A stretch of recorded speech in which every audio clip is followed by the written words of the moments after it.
Welcome to Season 2 of the Sales Compensation Show, where we share the latest sales performance research, insights, and solutions through in-depth discussions with industry experts. Our goal for Season 2 is to enable our listeners to make smarter decisions based on real-world data and behavioral psychology. Join us for more holistic conversations and discussion about sales compensation and sales force effectiveness that will improve the lives and careers of both current and future sales comp leaders. I'm your host, Nabeil Alazzam. So today we're thrilled to have John Waldron, the Director of Total Rewards, Global Compensation at PepsiCo, where he leads the Compensation Center of Expertise, and he manages strategies for over 210,000 associates worldwide. John has over 26 years of experience across sales, sales ops, and sales compensation. I'm very excited to have him on the show. John, welcome to the show. Super excited to be here. I can't wait to get into it. Absolutely. I feel like you and I probably both spend a lot of our days talking about sales comp. And so super excited to kind of share your expertise and your experiences with the audience that's listening today. Funny enough, I know it was about a month ago now that we saw each other at World at Work Sales Comp conference. And I think when we first met, it was a year and a month ago at the previous World at Work show. And, for me, I think there's an element of, the question I'd asked you is how you got into sales comp. And I always find it intriguing because, no one wakes up thinking that they're going to go into that role. But we found ourselves here somehow. And so I think that journey is very interesting. But, as you would love to have you share, your background, your experience, and tell us a little more about yourself, especially given your journey to where you are now in the world of sales comp. So yeah, I'd love to. So I changed my kind of childhood dream occupation, several times growing up. And, I've thought about it. I can barely explain what I do today to like professional adults. I couldn't imagine trying to explain to myself as a child what being a sales compensation professional is. But I kind of fumbled my way into sales and really loved sales and started to kind of elevate up through sales into sales management and sales leadership, and then started touching some kind of sales ops and partnerships with finance as it related to rebates and different things. And as I started to really kind of see beyond just, being out there in the field for selling, I started thinking, gosh, I could probably bring a lot of value to what's behind the scenes, and, really started thinking about sales ops, sales planning. And the longer I was in sales, the more I was kind of like, gosh, there's so much we can do with data these days. And I think planning, makes a lot of sense for me. And so at the time, I went to do an MBA, and I was really leaning towards, kind of being a revenue ops leader, although that wasn't really a thing at the time.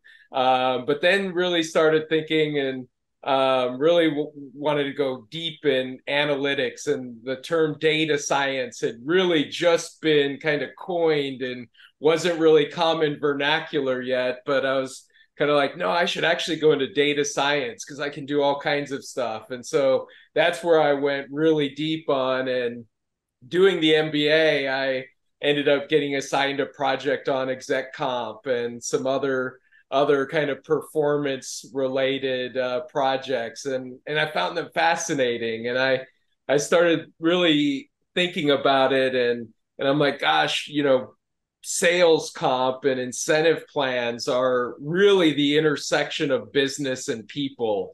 And it was something that really kind of just lit a flame, I guess you could say. And so I started exploring it, looking into it, and then ended up having the opportunity to come over at a very unique point in time within my company, PepsiCo, to work on a huge sales transformation and really take my sales background and experience, and really start to build onto that foundation with sales comp. Yeah. I feel like that background of having been a seller, having experienced it, it's certainly, I'm sure it brings a different component for sure, and kind of that ability to empathize, Yeah. um, with the role. I guess, it's interesting because I'll share a personal story for me. I had a mentor and early, and a previous colleague of mine, when I went into the world of sales comp, asked me, but very bluntly, "Are you sure you want to be in sales comp for the rest of your life?" And so I'm interested, as you made that shift over, that tidal wave of all the things that need to get done, the complexity, the nuances that are required to execute on both the planning and execution side of sales comp. I'm curious, from your perspective, you know, how did you manage and deal with that? Because obviously it's a big shift to make that plunge, take that first step. Yeah, I kind of went into it thinking, well, let me just try this out and see what I think. And it's funny because honestly, I think the job that I ended up taking, if the job description would have reflected what the responsibilities actually ended up being, I may not have done the trial, because it ended up being a lot more than what I had been told, and so, but it was really, I would say, a really great experience, because if you think about PepsiCo, we're on every major street, really at least every week, if not every single day, and that's true really around most countries around the globe, and we operate in over 200 companies, and we pretty much do sales compensation ubiquitously to some form or fashion. We're doing it in every one of those businesses. But really, before I entered into that role, there had really been nobody in the company that had ever really focused on leadership from a sales comp perspective, full time. And so it had always been kind of a responsibility added on to other leaders. And so this was with our biggest business globally. And so being focused 100% on sales comp, having extremely short sales cycles. So we're talking 24 to 48 hours, and we're talking monthly performance timeframes. And we did a significant change from a commission plan to a bonus plan.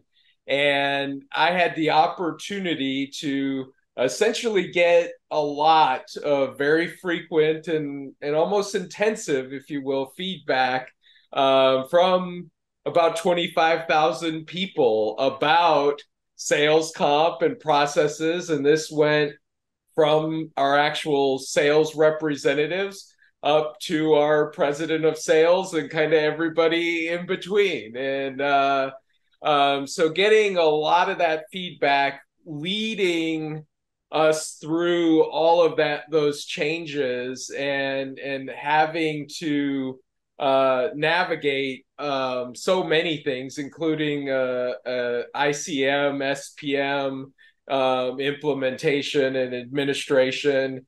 It really was like the perfect crash course opportunity to really learn an extremely large amount in a very short time window. And probably few people get the opportunity to experience that level of intensity. And I it's nice to reflect back on now, having it in the rear view window, because I benefit immensely from all of that experience today. But it was a big challenge. Yeah. I feel like, it's the 10,000 hours that you need to put in, which, if you think about 2,000 hours every work year. Yeah. It's 5 years. If you can get it done in two, that's pretty it's pretty strained, but you kind of you get that, you gain that expertise. So I'm curious as it kind of like to dig in on this transformation. So you made the jump into sales comp as this transformation was happening. And so how did you ramp up on, and this is the element of, the core underlying foundations of sales comp and that experience, and applying it in the middle of this dynamic shift. It'd be helpful to understand the resources you leaned on, how you approached it, having never done it before. Yeah.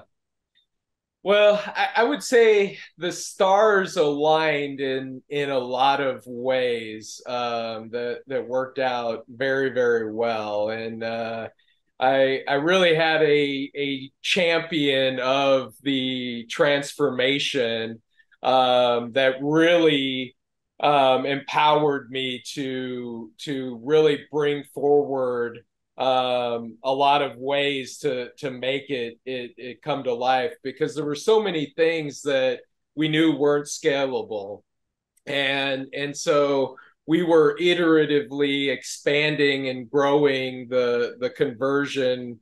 We weren't doing it right, across everybody all at once, and so it was a multi-year plan, and we had to figure out, okay, how do we do this conversion, continue to improve on all of it, but on the background of all of this is this plan driving the outcomes, and we had really unlocked a few key things that were working very well, but as you grow and expand those and you have longer time frames to really assess the impact of those, you have to monitor that. And obviously it's a very dynamic world, and so you want to make sure that the program is still driving the outcomes and the desired benefits. And so there was a lot of work, and it was challenging at times, because there were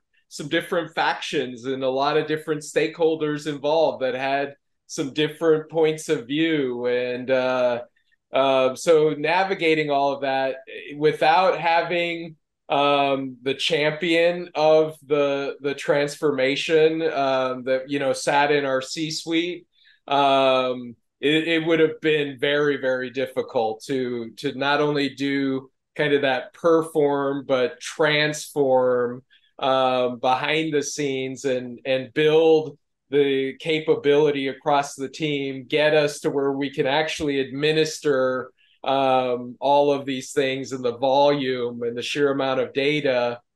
And so that was definitely, I would say, critical. But a lot of it meant that I had to operate at 10,000 feet on a lot of things.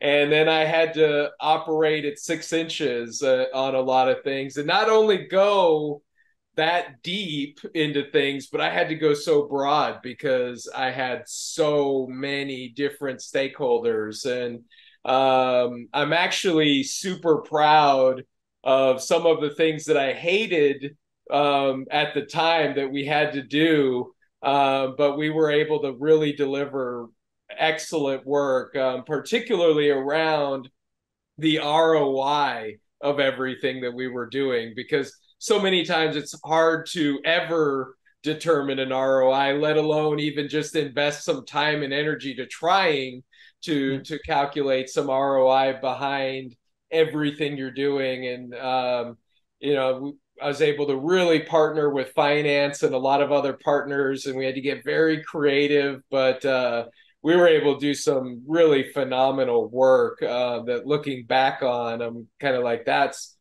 really cool. And that's just one of many things looking back on. But it was definitely intensive, for sure. So having the benefit of hindsight, what would you say are the biggest lessons learned? Both from making the mistakes or from having those wins early on that you'd share with the broader audience? I think one thing that really stands out is it is always so critical to really have strategy and vision, because it's too easy to get caught up in the rat race and the day to day of things. And if you don't have something that you're trying to drive and orient everything to, and I would say some kind of core philosophies and values that you anchor yourself to. Number one, you're likely to drift off and waste some time and resources. But I would say it's also harder for people to get on board with you and help you with what you're trying to do, because they don't have a clear line of sight to what this all means and what I'm doing. And so that is really key. And I think it took me a little longer because I initially was too focused on some of the urgent aspects of things. But yeah, really stepping back and thinking through your strategy, the vision, those core values and philosophies that you're anchored to, and helping everybody else understand that. I think it just makes everybody that much more effective, and I think it enables everybody to think about where their piece of the investment in sales compensation also intersects with the other functional stakeholders, enables us to get to a better comprehensive solution. Yeah. Yeah, 100%. And I mean, as you touch on stakeholders, I think you touched on this before, all the different uh, inputs that you need to take when making these bigger changes. There's competing interests. I mean, that's a whole element of managing sales comp that has its own skill set and its own nuance. I guess, like, again, from that perspective, how do you think about that? What I'll call the politically charged nature of sales comp, right? It's important to a lot of different stakeholders, whether it's HR, the sales leaders themselves whose teams are impacted, finance from a comp and an actual fiscal responsibility of that amount of spend, all the way to the operations teams that are actually executing. So I'm curious how you navigated that, kind of jumping in, or the framework that you think about navigating the political nature of sales comp. So I think it's number one, always really good to listen and hear people out and be curious.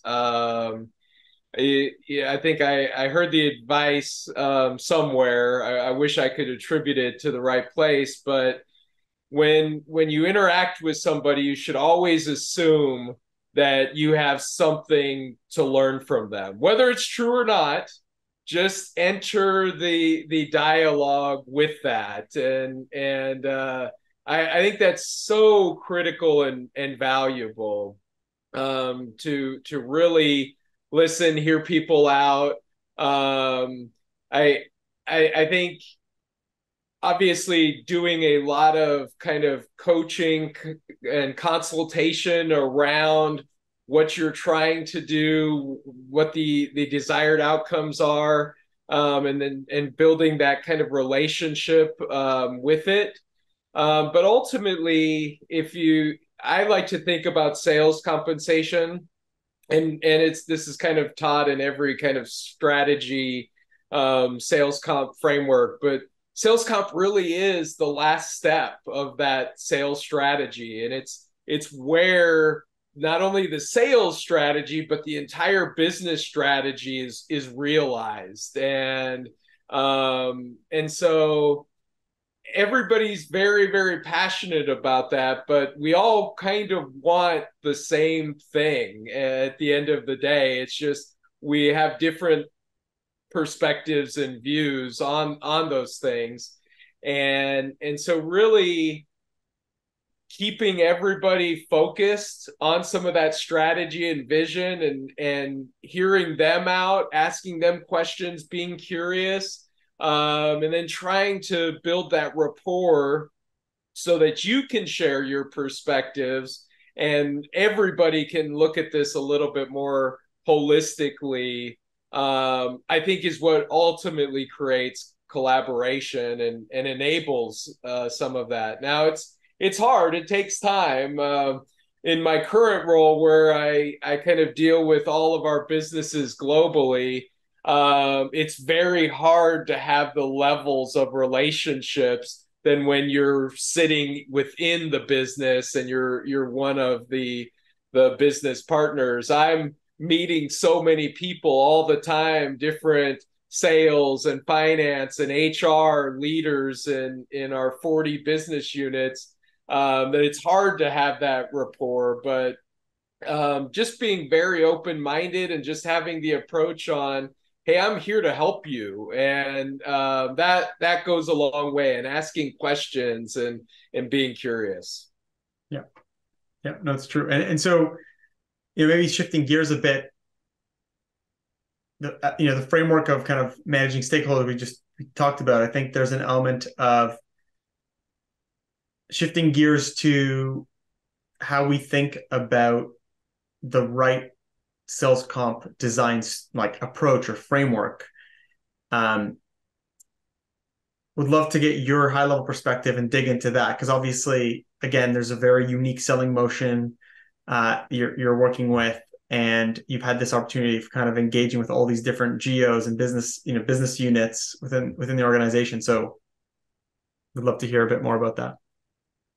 Yeah, and you had mentioned empathy and coming from sales earlier, and I think that's very very true. It's personal in several ways, and if I have probably one pet peeve that kind of frustrates me in the process is when people get too mathematical or just too going through the motions of designing a sales comp plan, because it is very personal. There are going to be actual people that are going to have to live with this plan, and it's critical to think about them as people, and so I'm definitely very passionate about that.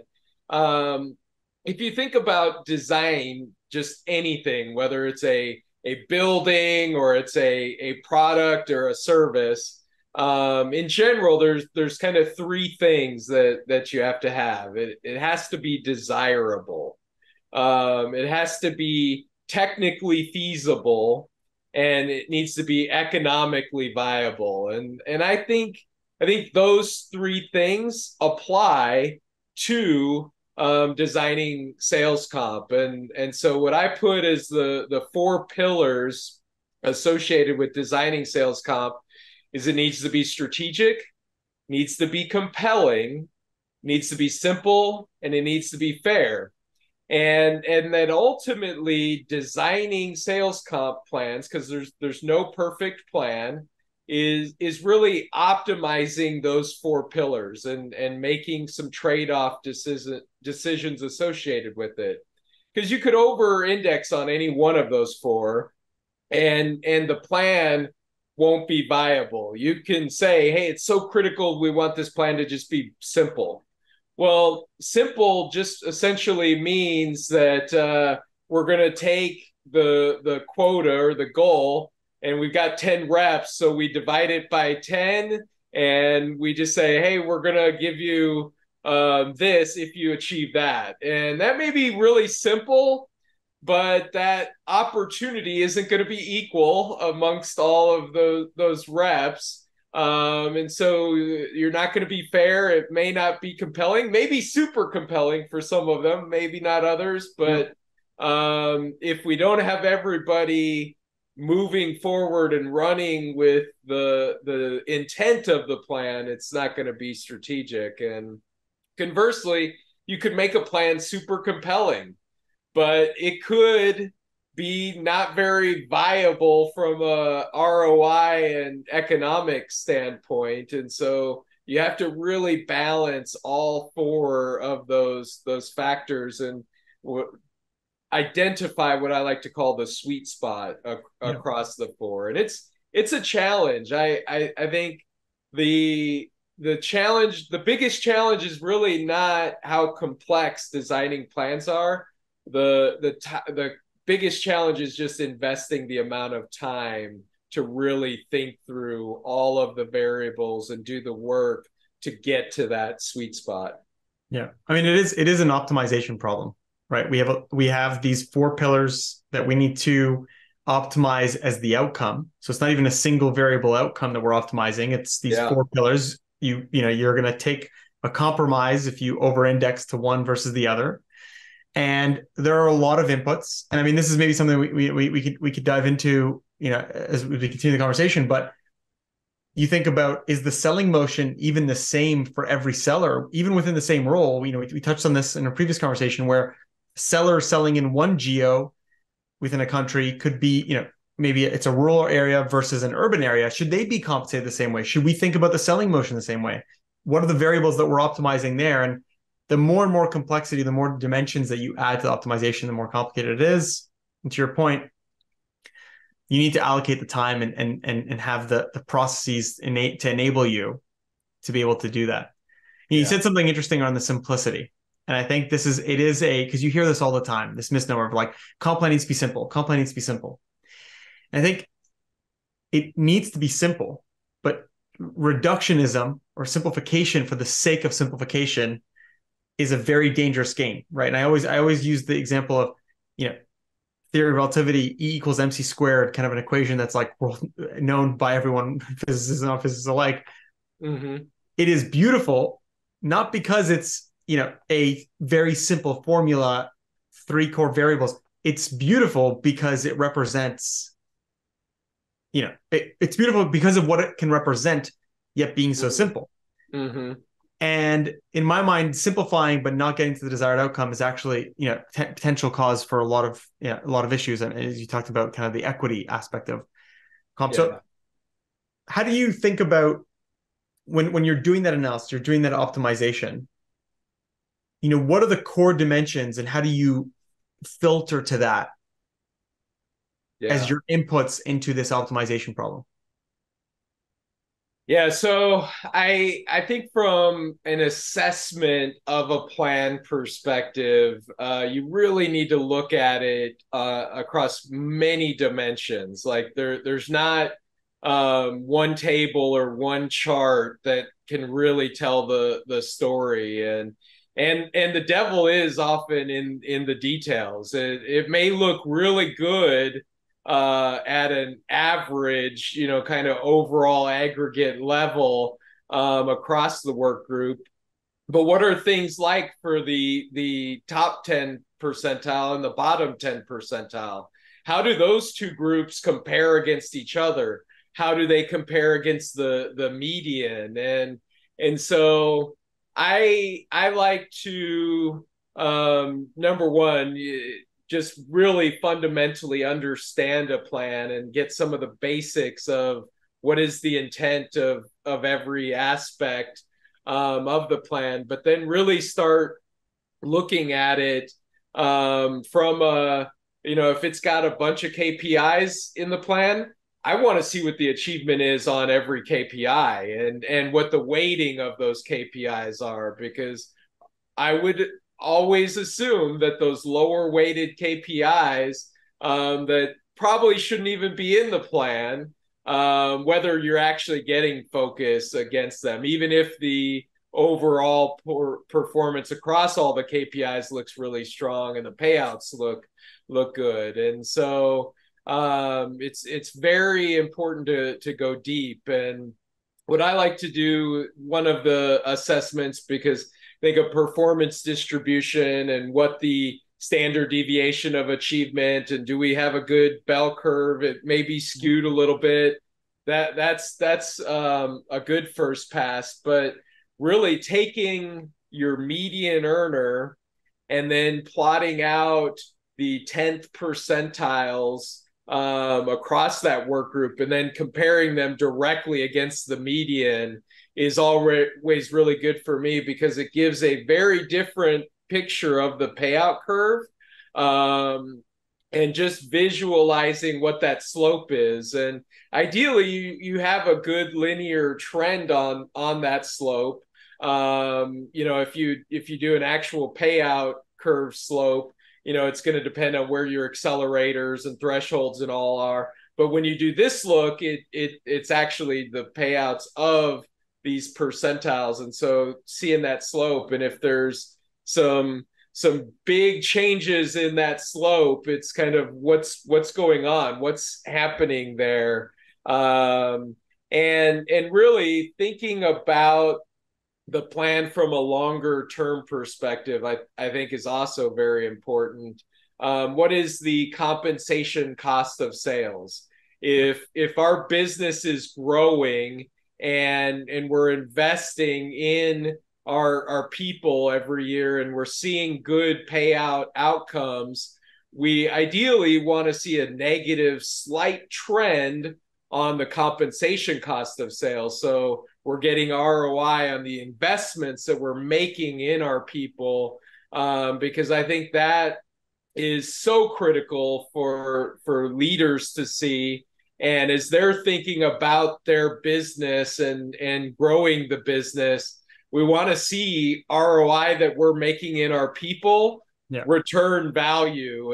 And so not only looking at these like individual years, but what's our 3 to 5 year trend. Even if we made a lot of compensation plan changes, those are things you really want to look across and think about. And I find when you visualize a lot of these elements, it really is super insightful to all the stakeholders, because really gets beyond the anecdotal of what they hear and really visualizes what's happening. Yeah. I'm curious, how do you think about mapping the comp plan to the desired target outcome behaviors, and how you do that exercise? Because it's one of those things where it's the data is starting to exist more and more, right? And I just think about an organization like PepsiCo. We are collecting more data on where our customers are in their buying journey, where our sales reps are in real time, and all these things that like is data that we have access to in a more structured and clean and accessible way. And is there a way where we can proactively determine if the actual incentives driving that target behavior that we expected when we set the design of the plan?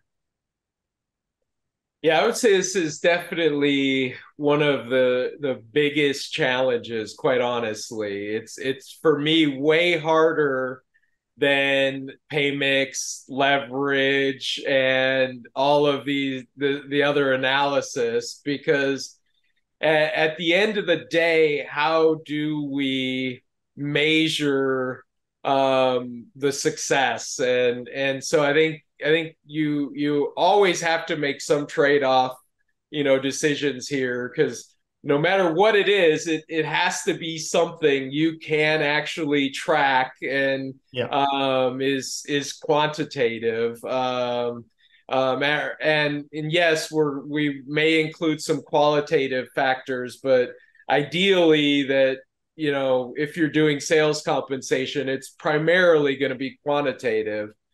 And there's whatever you align on is going to be kind of what everybody's held to. And their opportunity, their customers, their geography are not all going to be equal, and they're going to do things that benefit the business that may not be quantifiable and may not be included in that. And so this is where it gets really personal for me, because we really need to be thoughtful about these KPIs that we are going to be very clear with everybody. This is what we're going to measure, and this is what success is going to be based on. And Um, and ultimately, what we're providing direction to everybody on what's important and what success looks like. And so this is particularly when you sit in HR like I do, you really rely on your sales business partners to be very, very thoughtful. And where I focus is pressure testing and helping them think, more than I do kind of telling them this is a good KPI and this one isn't. Um, because a lot of times, I kind of see two kind of errors, if you will. One, there's a lot that they want to control, and there's a lot that they measure, and so they want to put it all in the plan. And so that's definitely an error. I say all the time, three or less is best, and less is more. And so that's one error. And then the other error is, gosh, this is really difficult to measure things and actually put in a plan when we think about our ability to set good targets on this KPI. Yes. And yes, And exactly. yes, and I do a lot of coaching on that. I feel like I teach statistics 101 a lot of times, where I force them to give me what the standard deviation of achievement of this KPI is, and then, okay, let's plot out what that actually looks like. And once you kind of get beyond that exercise, and you're being thoughtful about the KPIs that you're including, it's kind of a, gosh, there's no perfect KPI, so how do we land on this? And this is much easier, obviously, for sales and sales compensation. I do a little bit of this from a supply chain perspective, and so then you're talking about manufacturing and warehousing and transportation, and that's where these KPIs can get even more difficult, because revenue, volume are very objective and very quantitative, but quotas and targets can be a challenge there as well. And so, Yeah. at the end of the day, you really do have to align on some eventual KPIs, and you have to recognize that we can learn here. And I've seen some of our businesses evolve quite a bit, over the years, from a quota setting perspective, just to make these KPIs more robust, increase the effectiveness of our sales comp plans. But sometimes you're testing it out and you're figuring it out as you go, and that's where a lot of art has to come in. But you need to Yeah. be grounded by a lot of science and a lot of philosophies and core values. Yeah. I think it's interesting because as the sales organization becomes more complex, where for a single dollar of revenue that is produced through the touch and handoff of across 6, 7, 8 different sellers across this buying journey for the customer, the contribution that this person has made to this dollar being generated becomes further and further upstream, becomes harder and harder to kind of measure and tie back to that performance. And so these KPIs become harder to track. And I think you touch on like the supply chain side of things versus that the individual that's bringing the contract across the line, as an example. And Yeah. so I think, what's interesting is we set comp plans, and I'm curious to get your perspective on this. We set comp plans and we align on a KPI that, of course, we have to be able to measure. We have to be able to set targets appropriately. And this is one where, because of that, we tend to make compromises in some cases. Like, we don't have the ideal KPI. It's being built out, it's being tested, or so we're going to make a compromise to actually produce a better outcome that's more equitable, that we're more confident behind.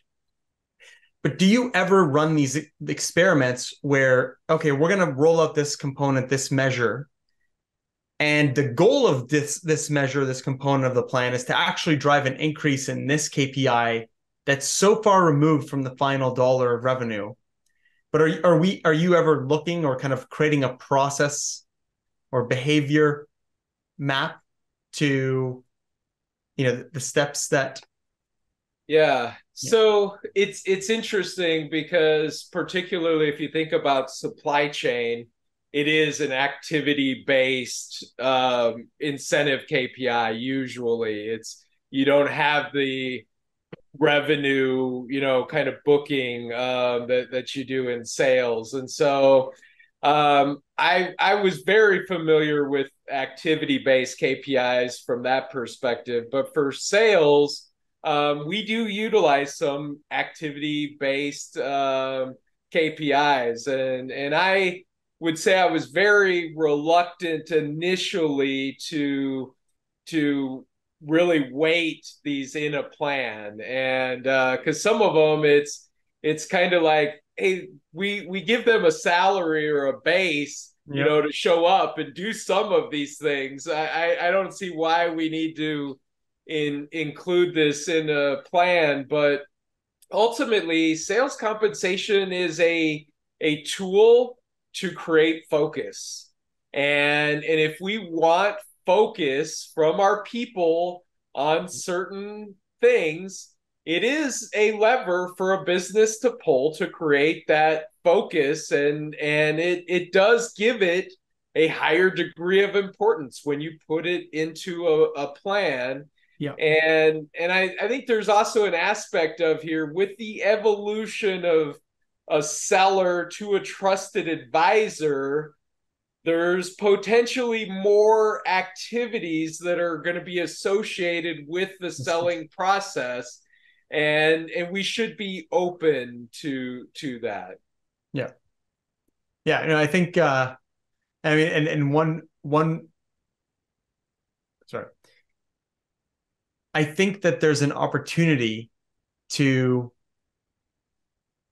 test out some of these KPIs, but behind the scenes, right? So it's okay. We think we might be able to use this metric. We can't do it at that level of granularity just yet because we don't have the data. We don't have enough confidence of setting targets. But through a variety of different ways, whether it's coaching, maybe it's, communication. I always think about the selling experience. How do you get a sales rep, a seller to understand that doing behavior X, Y, and Z is going to generate more money for me? And could we, through the design of a comp plan, recognize that, okay, we're actually targeting this KPI, this KPI, and this KPI in behind the scenes, and really use different tactics to A/B test whether this KPI could be a measure of success in the future for us to use in front of the seller. And it's kind of an interesting concept as more and more data becomes available to us, as we get more and more confident. Yeah. This is where I very much wonder about the potential of AI down the road, because there's definitely so many things that you would love to test and try and find nuggets of things that you could leverage bigger and broader. And I think there's an aspect, particularly as it relates to activities. If you think about tasks, and if you created a bunch of tasks as a plan, and we want to see X, Y, and Z that are done. And if you think about our use case here, as I mentioned, short sales cycle, we're everywhere. We have these really strong, compelling brands. And so our sellers a lot of times are doing things like hanging signage and putting up point of sale materials. They're resetting a cooler, and so they're changing the order in which our brands are displayed in there. and they're doing a lot of little things. And I like to say it's a game of inches. And there's a great Al Pacino speech equating American football to being a game of inches. I think it's very true with our sellers as well. There's a million little things that they can do to make their customers, their business stronger.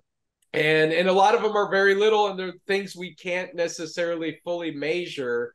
But if you think about all these little things, if we had a KPI that was saying, hey, make sure all of these Dollar Generals have this signage up, and they've got this display, and they've got this planogram set on this shelf, and some of those things they're doing, some of them they may not have the urgency or the focus around doing, and depending on all of the many things that they're trying to do and balance, we may have them focused on some other things. And so leveraging AI to quantify some of those things, to create a KPI of, hey, you've got these 20 tasks this week, go out and make sure these are executed, that are very personalized for you and your customer base, and the opportunity that exists in the market, and it's influenced by that.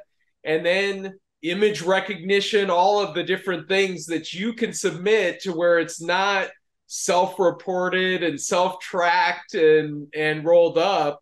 I think there's an immense amount of potential out there. And really, it enables, I think, a sales rep to become potentially much more effective earlier in their career, because they don't have to learn all of the many, many little things that bring together growing their business. It's kind of a little bit more formulated and given to them and communicated timely when they need it.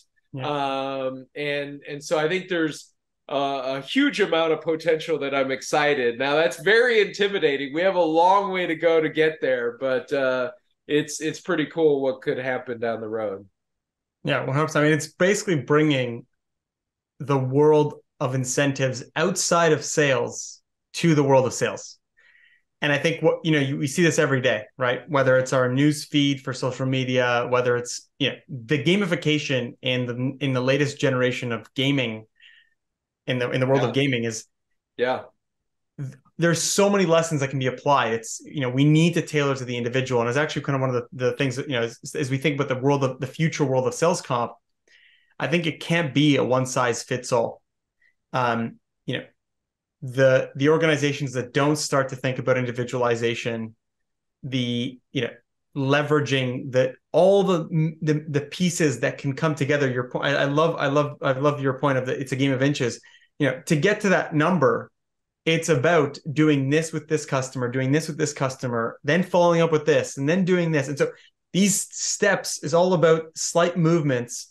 And if I think about the seller experience, and you think about gamification and some of the kind of consumer loyalty and incentive programs that exist, it's about nudging that end user, the seller in this case, to the steps they need to take and how it connects with that overall large incentive that they're working towards. Yeah. And it's to kind of riff off what you said. Imagine it being kind of like the play your own adventure in sales comp, and you pull up your sales comp portal, and it's telling you want to get to this number. You put in a target, you want to get to this number. Here are 30 or 40 steps that you can take that will inch you there. And even if it's not tying dollars to those steps, but at least it's attributing that if you do this step, you'll likely see an X% uplift, and kind of guiding and nudging and having that connectivity. And it's not that far out. I actually think, the data is starting to exist across the organizations, the technology and the tools. I mean, this is kind of what, like on a formal basis, this is why I founded the business. And I think, to me, there's a massive untapped potential for the amount of money that we spend in sales comp. Like there's an opportunity to really optimize and generate real ROI for most organizations, if we kind of paint that vision of what does 3 to 5 years look like. And so, yeah, I'm curious, as we dive into that, I'm curious what your thought is on the seller experience in a world where individualized incentives exist. So I think it's exciting to me because it provides really recognition of the individual value that they're doing, and it's not just this end number. But it's recognizing some of the little things that people are doing, and so I think there's a great amount of potential there. I think the thing that gives me some caution and hesitation is you don't want to give everybody plan for all of this individual outcomes to where it becomes okay, I need to hit on all of these things just so I get my target. There needs to be an ability to run, and it needs to be really compelling for them, and that they can really receive rewards. And so I think if we get greedy with it and it becomes we've carved out this much variable pay mix and you've got to check these 50 boxes to get there, I think that's going to blow back. It's going to have the opposite intent. And so you really have to give people that compelling pillar in relation to where we go with this. And I also think I'm actually reading a book right now, which is the human side of innovation, the power of people in love with people. And this is actually by the chief design officer at PepsiCo. His name's Mauro Porcini, and he talks about innovation. And I've only gotten a few chapters in, and it's telling kind of his journey and story, and it's pretty fascinating. But when we think about innovation, I love, and this is literally at the very beginning of the book, innovation is an act of love, or at least it should be, always. It is a gesture of empathy, respect, generosity, of one human being's devotion to another. And I think with your question about that world of individualized incentives, that's a huge innovation, and it should be an act of love as he describes it here. It should be having that empathy, that respect, and being generous, and really it being, yes, about the business and delivering the business outcomes, but also having that compelling And so I think as you hear about AI, I'm a little frustrated with a lot of the discussion about AI because it seems like it's so focused on just automating work. And I'm like, no, our focus with AI should be the empowerment of people. And 100%. that's where we're going to get cost benefit and all of the things that we want. But it really should be, how do we empower people? And I think that's a good core philosophy and foundation for sales comp into the future. Yeah, no, I love that. And I think, there's two parts there. One, the statement of innovation is kind of, an act of love. An act of love is a beautiful statement for a lot of reasons. I mean, if you think about it, we are all in this journey that we call life. And at the end of the day, we're trying to move ourselves to be more empowered, to be able to, to elevate every single human being's life.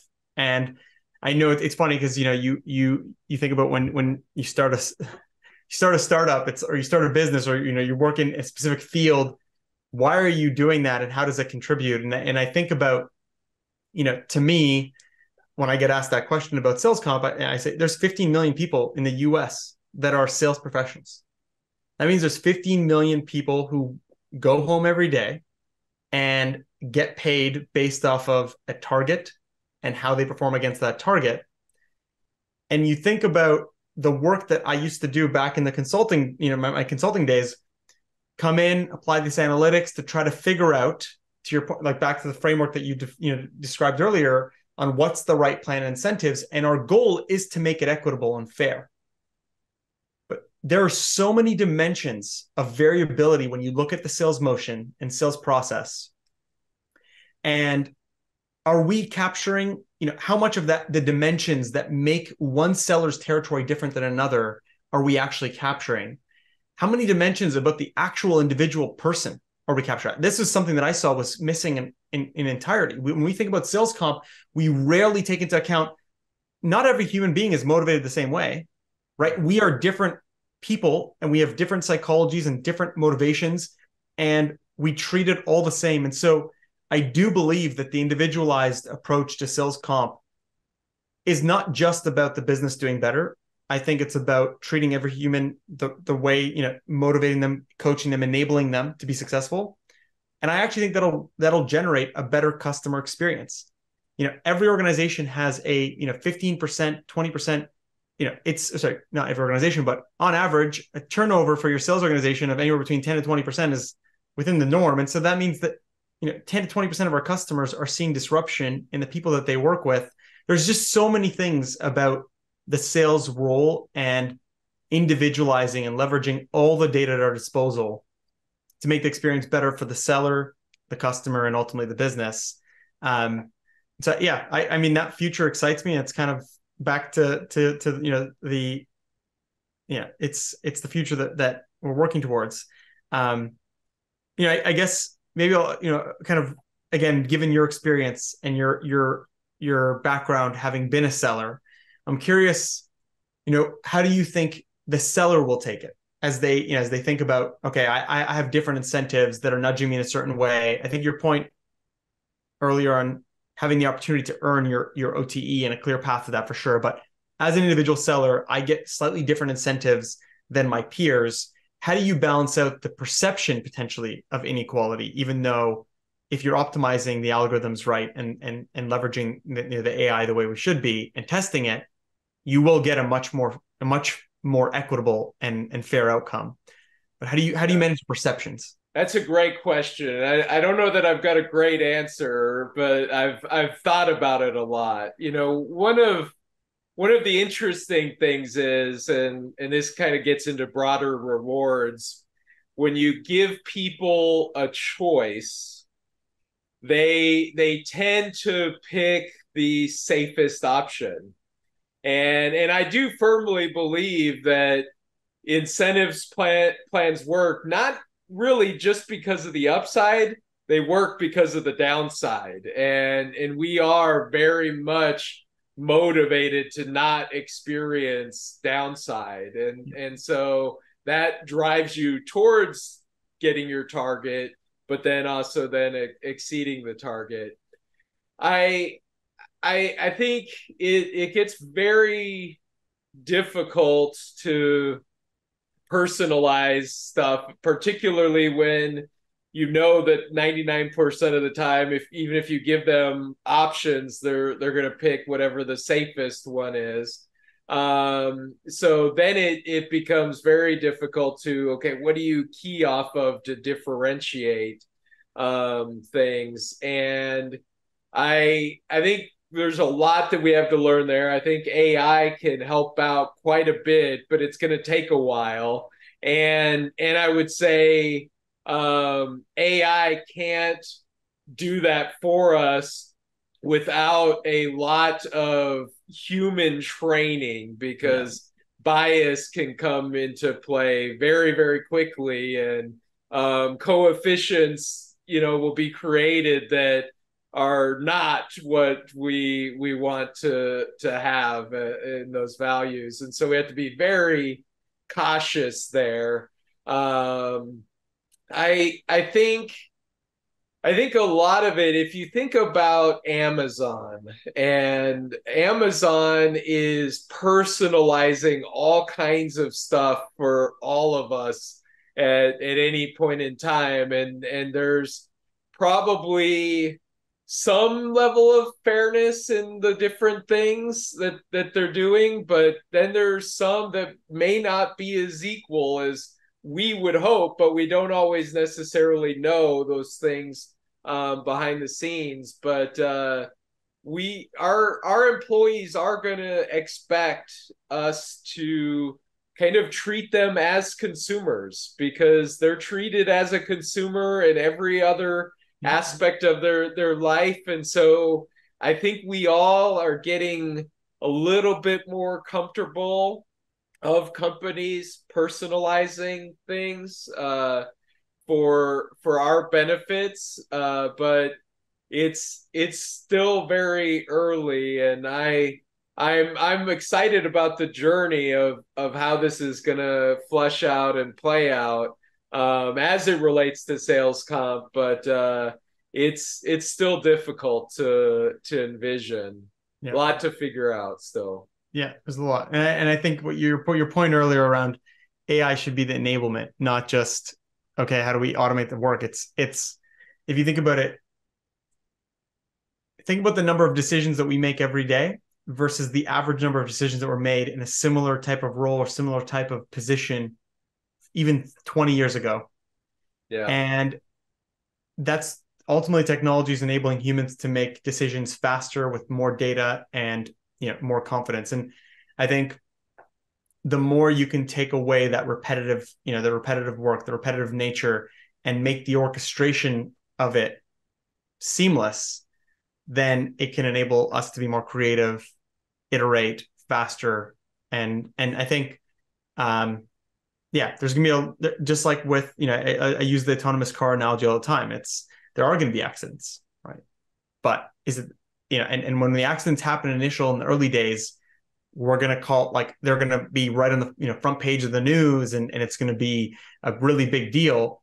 But when you factor in the number of accidents per 10 million miles driven versus a human being, over time the goal is to have that be a fraction. And I think and so it's gonna be the same situation, right? When you get to that individualized incentive future, that and treating that individual as a consumer.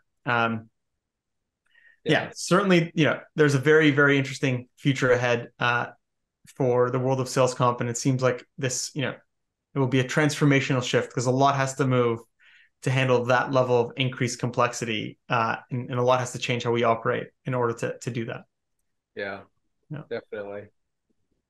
So, I want to take the time to thank you for joining and sharing your feedback. Obviously your 26 years of experience and kind of scaling through an organization like the PepsiCos of the world and all your roles. I think it's tremendously helpful for the audience to hear from, sales comp leader like yourself. And maybe I'll leave you with two questions here before we wrap up. I guess one is, are there any I'll ask, like, is there any whether it's a book, a favorite book, or a resource that you think would be tremendously helpful for the sales comp leaders that are listening or up and coming sales comp professionals? Yeah, I would actually give the Lex Friedman podcast some love. I think the conversations that are occurring on that podcast, and I love podcasts because I'm a runner, and so listening to podcasts helps me get through the long runs, especially. I think they make me think so much, and even though it's kind of detached and distant, there's a lot of things about technology, about digital, about humanity, psychology, philosophy, all of those things I do think intersect with sales comp, and you have to be very broad based, and so it's one that I definitely enjoy, and I know he's gotten some following, but just to make sure everybody's aware of it. Yeah, I agree. It's it's the first time I've heard that on this specific show, but I think there's some great episodes that Lex Friedman has, and I think the caliber of expertise within the domains, of the discussions, whether it's health, technology, AI, and kind of getting that very broad perspective and bringing it back to the world that we live in, certainly helps at the very minimum. The creativity element of sales comp is certainly something that it could help with. Yeah.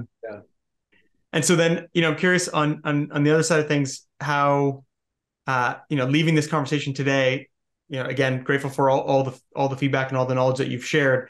If a listener wants to get a hold of you or reach out, what's the best way to do so? LinkedIn is probably the best. Not necessarily on there every day, but I definitely do monitor it and have some good conversations with the community out there. And so definitely reach out if you search John Waldron, PepsiCo. I should definitely pop up there very quickly. It's not a super common name, but there are a lot of John Waldrons out there. So do PepsiCo in the search. And yeah, and then if you attend, World at Work, Sales Comp, I hopefully be there every single year. So love to chat. Well, again, thank you, John, for joining. I really enjoyed the discussion today. Me too. Thanks so much for having me. This was a lot of fun. Great dialogue and discussion. I enjoyed it.